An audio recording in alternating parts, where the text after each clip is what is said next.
criada por Deus, né? Então, Deus desejava ver, a partir de Adão, filhos segundo a sua natureza e a sua espécie, que refletissem, então, a sua glória, ok? Porque o que é refletir a glória de Deus? O que é glorificar a Deus? Quando a gente olha isso dentro da palavra, Deus está esperando, através disso, que as pessoas reconheçam em nós quem Ele é.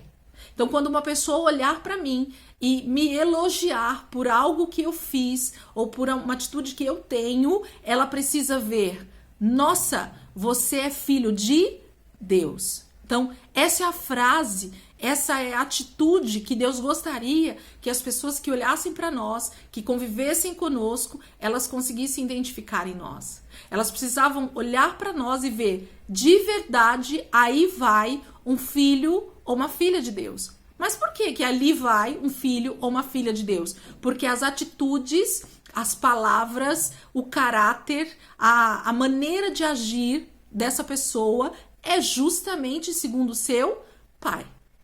Então, vejam que a criação do homem, ela traz em si todo esse propósito que Deus tinha através dessa criação do homem, né? Então a gente precisa entender isso para que a gente saiba por que e para que eu estou aqui.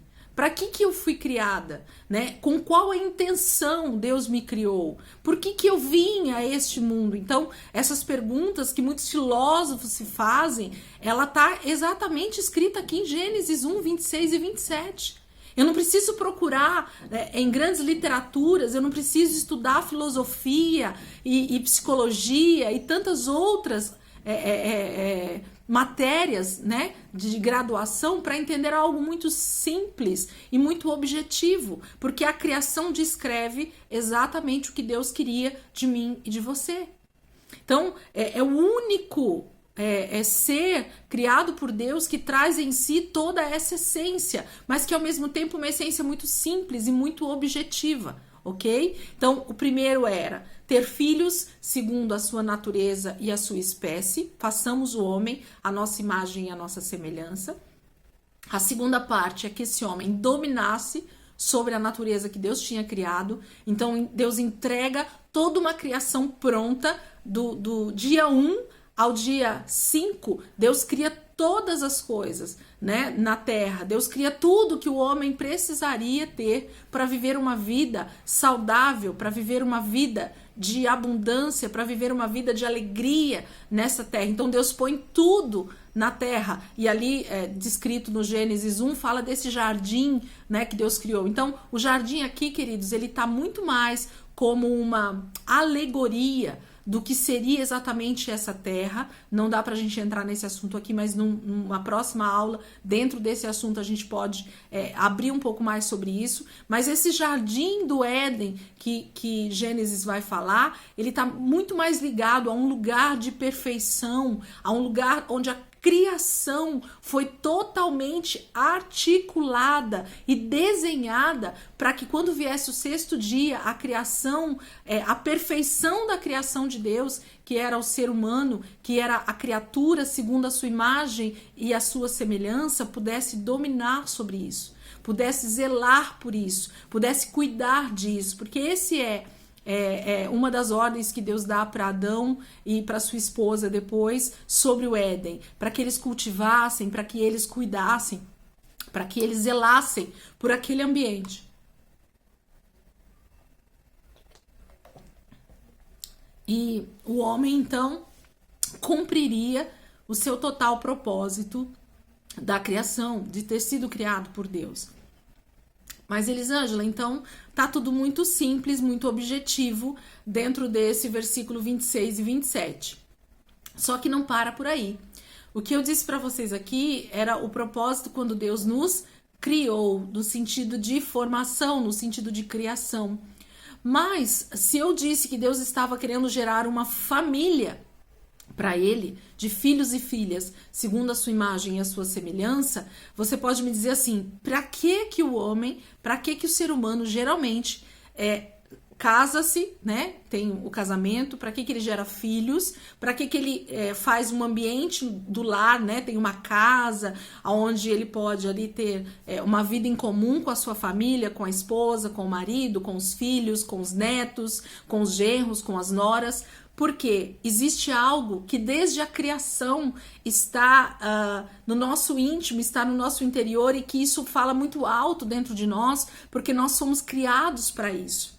Quando a gente olha para Gênesis 1 e 2 e até o 3, que é o momento da queda, a gente vê isso muito bem estruturado, né? Que é o quê? Deus então cria esse homem segundo a sua espécie. E aqui eu vou colocar um parênteses, que então o ser humano é o único da criação que tem a inteligência, né? Que tem uma inteligência natural, um pensamento que consegue articular ideias, um ser extremamente inteligente. Opa! Então eu sou inteligente como meu Criador, como meu Pai.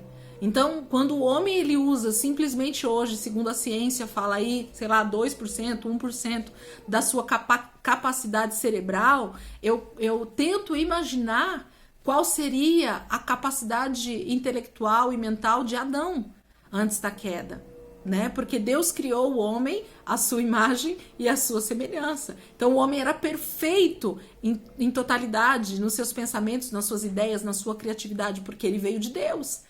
Ok? Então Deus ele cria esse ser perfeito. Então o homem é o único ser racional que tem essa capacidade de se relacionar com ideias, com pensamentos, com a fala, com ideias criativas e tudo mais que está ligado aí ao homem, que é a parte psicológica dele, né? Deus cria isso. E para que Deus cria isso então? Né? Nós temos um cotidiano tão natural, queridos, que às vezes essas coisas passam despercebidos por nós. Mas isso só é despercebido quando você não olha para essa criação tão perfeita. Porque quando Deus nos faz, Ele faz com tal perfeição que tudo isso fica tão natural que parece até que nós já nascemos assim. E essa é a palavra, né? Nós já nascemos assim. Então o homem, quando ele busca um relacionamento para namorar e posteriormente se casar, cria uma família, gera filhos, e desses filhos vêm os genros, as noras, os netos, os bisnetos, e ele cria ali toda a sua família, um contexto de vida unida, né, por esse matrimônio, por esses filhos, a uma palavra que todos nós conhecemos muito bem, que é relacionamento.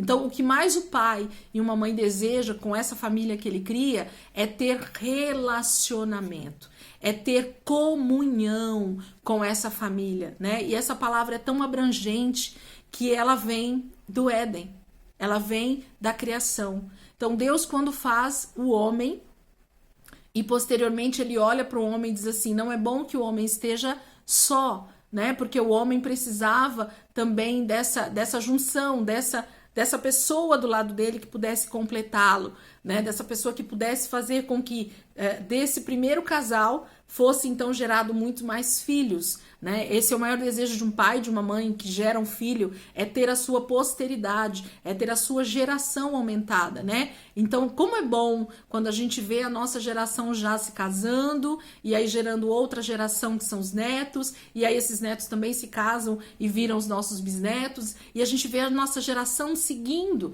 né? Isso vem do próprio Deus, queridos. Ele formou o homem dessa forma porque era o desejo dele ter muitos filhos segundo a sua espécie, a sua semelhança. Para quê? Então vamos terminar esse propósito. Para ter relacionamento. A palavra ali diz que Deus vinha na viração do dia, todos os dias, ter comunhão, conversar com Adão e com Eva. Né? Então, o propósito de Deus, queridos, para mim e para você, era ter filhos segundo a sua espécie e a sua natureza, para que ele pudesse, então, interagir, ter relacionamento. Elisângela, por que você está dizendo isso? E eu posso te provar isso. Porque você percebe que o ser humano, nós fomos as únicas espécies que Deus cria segundo a sua imagem e a sua semelhança. Por que você está dizendo isso, Elisângela? Porque o que Deus queria comigo e com você era que houvesse, então, um mesmo nível de interação. Nós podemos ter todo tipo de animais, nós podemos ter todo tipo de planta, e hoje em dia isso até está um pouquinho mais avançado, vamos dizer assim, né? Mas o que eu vou dizer vocês vão me entender. Mas é impossível que nós, como seres humanos, tenhamos comunhão, relacionamento real com alguém que não seja da nossa espécie, da nossa natureza. Então, o ser humano ele foi feito para ter relacionamento com outros seres humanos, ok?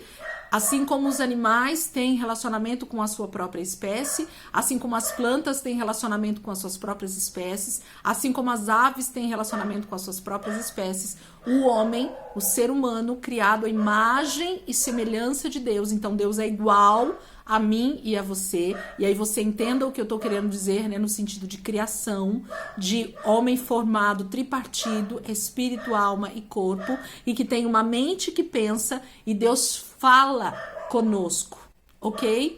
Então, é nesse sentido da criação que Deus forma o homem para que ele tivesse, então, relacionamento com o homem. E quando a gente fala em relacionamento, queridos, nós estamos falando em conhecimento profundo. Nós não estamos falando em algo superficial. Por que você está dizendo isso, Elisângela? Porque eu costumo ensinar, quando eu falo sobre esse assunto, eu costumo dizer que relacionamento é muito diferente de conhecimento sobre alguém ou sobre alguma pessoa, ok? Como que você pode me provar isso, Elisângela? Vamos entender um pouquinho sobre isso. Quando nós temos conhecimento sobre alguém, eu vou mostrar para vocês como isso acontece.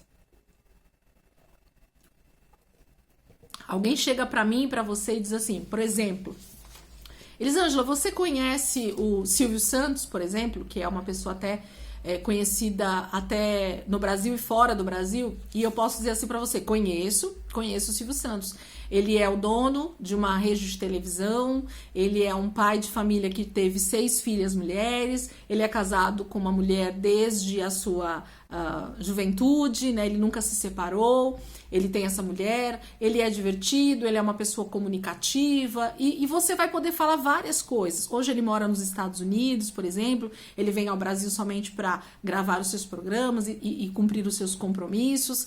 E eu posso conhecer até muito mais sobre o Silvio Santos, por quê? Porque eu posso ler uma biografia sobre ele, eu posso ler uma revista que fala sobre ele, eu posso ver jornal que tem notícias sobre ele, e tudo isso vai me trazer informações sobre a personalidade ou sobre a pessoa do Silvio Santos. Ok? Então eu conheço o Silvio Santos. Agora, se alguém me perguntasse, Elisângela, você tem relacionamento com o Silvio Santos? Aí eu diria assim, não, eu não tenho relacionamento com o Silvio Santos. Por quê? Porque eu não estou com ele todos os dias, porque eu não visito a casa dele, porque eu não conheço quais são as atitudes diárias dele, eu não sei quais são os sonhos, os projetos dele, eu não sei quais são os anseios, que dia que ele tá triste, que dia que ele tá feliz, o que faz ele ficar triste, o que faz ele ficar feliz, quais são os hábitos diários, ele acorda cedo, ele acorda tarde, ele acorda bem-humorado, ele acorda mal-humorado, ele gosta de roupas de tal cor ou de outras de alguma outra cor, que tipo de comida ele gosta de comer de manhã, na hora do almoço, no jantar, que tipo de tecido, de roupa ele gosta de vestir, e tantas outras coisas, quais as marcas de shampoo que ele usa, e tantas outras coisas que a gente poderia dizer aqui. E aí você diz assim para mim, bom, então conhecer, você conhece o Silvio Santos. Agora, se relacionar com ele, quem é que tem esse relacionamento com ele? A esposa, os filhos, os netos, em parte os funcionários, né, que tem mais tempo que trabalham com ele, podem até ter um relacionamento, mas eu posso te dizer que se a gente for afunilando isso, essas perguntas, para saber realmente quem é essa pessoa, nós vamos chegar num relacionamento íntimo e pessoal que vai ser entre ele e a esposa. A esposa, sim, sabe quem é a pessoa Silvio Santos. Por quê? Porque ela tem um relacionamento íntimo com ele. É alguém que conhece a sua intimidade. Então, às vezes, até pelo tom de voz, ou por uma sobrancelha arqueada, ou por um olhar diferente, ou por um esboço facial, a esposa dele sabe o que ele tá pensando, sabe o que ele tá sentindo. Por quê? Porque ela tem um relacionamento diário e íntimo com ele. Então, isso faz com que eu tenha verdadeiramente um relacionamento íntimo com uma pessoa. Então, conhecer é algo que qualquer pessoa pode, nos conhecer ou conhecer alguém, ok? Por histórias que as pessoas nos contam, por uma revista que a gente lê, por biografias que a gente pode até ler sobre aquela pessoa, ou por tantas informações que podem chegar a nós. Agora, ter um relacionamento íntimo é somente alguém que está muito próximo a essa pessoa. E eu posso te dizer que o propósito da criação do homem, o propósito de Deus ter me feito e feito você, é exatamente esse. Então Deus, quando ele na criação, lá no Éden, ele cria todo esse ambiente, ele cria o homem depois de ter formado todas as coisas para que o homem pudesse usufruir disso, cria um lugar totalmente perfeito para que o homem habitasse, para que o homem morasse ali, para que o homem gerasse família ali. Deus diz assim, e tem mais, todos os dias eu vou vir e eu quero ter comunhão com esse filho que eu acabei de gerar, com esses filhos que vão vir a partir de Adão e a partir de Eva. Então, o desejo de Deus era literalmente ter comunhão diária e íntima conosco. E aí, o que acontece? Se eu, como ser criado por Deus, passo a não ter esse relacionamento íntimo e diário, o principal propósito da criação, ele se perde. Por quê? Porque o homem não foi criado para fazer todas as coisas que ele acha que ele foi criado para fazer. Deus, quando ele cria o homem, ele coloca exatamente o propósito para o qual o homem foi criado. Elisângela, então o meu propósito não é me casar, formar uma família, trabalhar, comprar minha casa, meu carro, viajar uma vez por ano, ter bens materiais, ser uma pessoa bem-sucedida, fazer uma faculdade, uma pós-graduação. Não. O propósito de você estar nessa terra, de ter nascido, é ter relacionamento com o seu pai, com o seu criador. E o restante é uma questão de consequência do lugar da nossa convivência, do lugar onde nós nos encontramos, do plano em que nós estamos aqui nessa terra. Nós precisamos de tudo que nós fazemos. E aí isso pode entrar num outro assunto que não é o caso. Hoje eu quero me ater a esse propósito para que você entenda muito bem isso. Mas se nós formos olhar exatamente a partir do capítulo 3 de Gênesis, a partir da queda do homem, quando o homem então peca, que o pecado, nós vamos aprender na próxima aula sobre ele, é exatamente a desobediência. A partir disso é que o homem precisa começar então a se preocupar com todas essas coisas que eu acabei de falar. Ok? Então tudo que nós hoje temos como preocupação e achamos que é o propósito da nossa vida é exatamente a parte secundária de uma vida aqui nessa terra. A parte primária de propósito de Deus para nós é ter filhos segundo a sua imagem e a sua semelhança, segundo a sua natureza, segundo a sua espécie. Esse é o principal da criação. Segundo, ter domínio sobre a terra. Então Deus nos fez para dominarmos e não para sermos dominados pela natureza, pelas coisas que nos rodeiam. Lembrando que Deus não nos fez para dominar sobre outro homem. Amém? Sobre o homem, Deus domina. Sobre o homem, Deus rege. Sobre o homem, Deus é pai. Ok? Então, Deus é que é autoridade sobre as nossas vidas. Então, nós não devemos dominar sobre outros homens. Isso é um erro terrível, da humanidade. Bom, mas esse não é o nosso assunto. E em terceiro é refletir a glória de Deus. Então, através das minhas atitudes, as pessoas reconhecerão de quem eu sou filho, de quem eu sou filha. E com isso, ter diariamente um relacionamento íntimo com o meu Pai, com o meu Criador, para saber tudo que Ele quer de mim e para que eu possa então também conhecê-lo intimamente e saber a vontade dele para tudo aqui nessa terra, para esse propósito para o qual eu fui criado. Então muitas vezes o ser humano ele busca em tantos lugares, né, o saber para que eu fui criado, por que eu vim nessa terra, e ele busca tantas respostas por aí, sendo que se ele olhasse para si mesmo, se ele olhasse para dentro de si, se ele olhasse para a palavra de Deus, ela daria toda a resposta do qual ele está buscando essa resposta. Então, queridos, eu quero deixar com essa aula que você reflita sobre isso, sobre essa questão de propósito.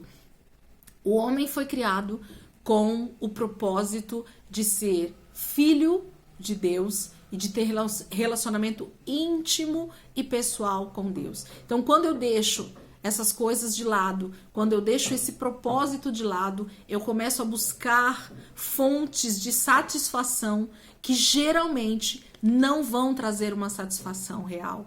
Algo sempre parece que está faltando no ser humano, e é justamente porque o propósito inicial, o porquê que eu fui criado, a forma com que eu fui criado e gerado, esse homem tripartido, espírito, alma e corpo, que tem essa imagem e semelhança de Deus, com essa inteligência, para ter um relacionamento com o meu Pai, é que faz com que a minha vida tenha sentido.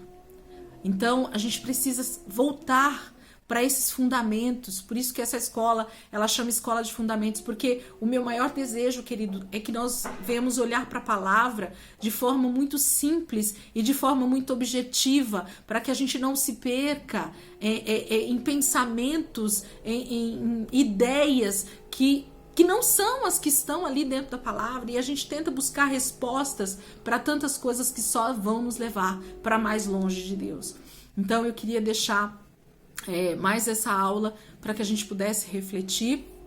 Tem um texto que eu gosto bastante, inclusive, a respeito disso, que está lá em Romanos, capítulo 5, do 12 ao 19. Depois, se você puder dar uma lida nesse capítulo com cuidado, com bastante tranquilidade, leia pausadamente. Romanos, capítulo 5, versículo do 12 ao 19. Ok? Vai falar exatamente sobre essa questão do primeiro homem que foi formado, qual era o seu propósito, o que Deus queria através desse homem, mas precisou que novamente Deus enviasse o seu próprio filho Jesus para que resgatasse esse propósito inicial do homem. Então, novamente, Deus pudesse ter filhos segundo a sua imagem e a sua semelhança, para novamente ter relacionamento íntimo com seu Pai. Eu anotei algo aqui que eu só queria comentar com vocês.